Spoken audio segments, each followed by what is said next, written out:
Salut tout le monde, 大家好, hello everybody. Je suis Delphin et ici à Taïwan, il m'appelle Chapola. Il y a environ 2 mois que je me suis lancé dans l'apprentissage du thé, communément appelé thé chinois. Je suis en train de découvrir que le thé est un vaste océan qu'on ne navigue pas en un seul jour.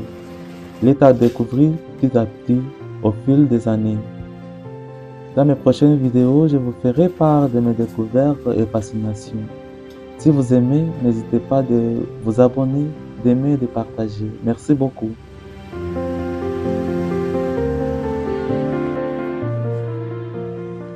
喝茶品对茗和品鉴，对啊。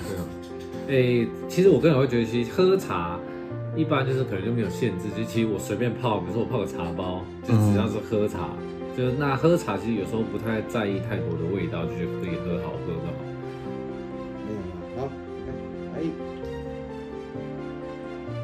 伊这就是空气对流的原理啦，对无？吼，像咱你空气若有对流，伊就会通嘛；若无对流就袂通。你甲伊压着的话，伊就无空气就无对流。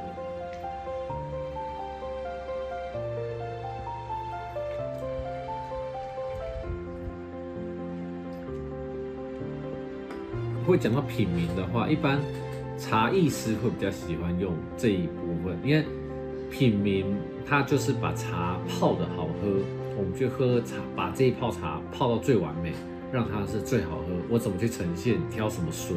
用什么壶去烧？用什么壶去泡？要多少水温？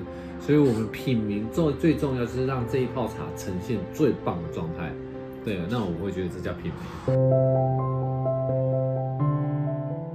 Comme la plupart de vous le savent, depuis les temps anciens jusqu'à nos jours, le thé demeure un breuvage important, voire même indispensable dans la vie quotidienne des Orientaux, et spécialement pour les Chinois, les Taïwanais, les Japonais, les Coréens, les Vietnamiens, les Thaïlandais et j'en passe.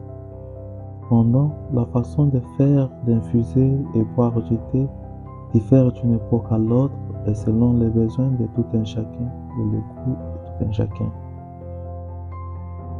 Il est vrai que le thé, comme nous le connaissons et buvons aujourd'hui, a connu et continue à connaître un développement sans précédent.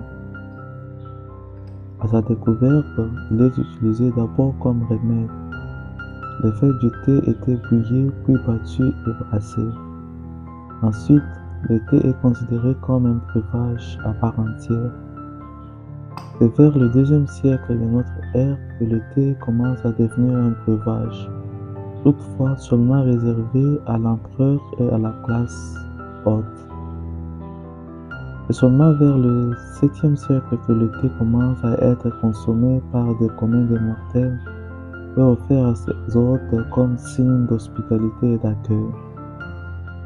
Au 9e siècle, les Japonais ont transformé le plaisir quotidien de boire du thé à une pratique raffinée, ritualisée et hautement spirituelle, qui est un art de vivre qui incarne les principes de base de la culture japonaise, l'harmonie, le respect, la pureté et la sérénité.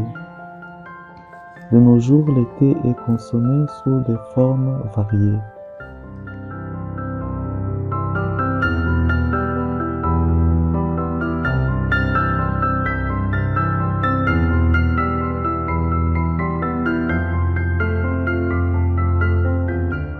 那最后的品鉴的话，其实这通常会比较用在评审或我们山上的制茶师、陪茶师。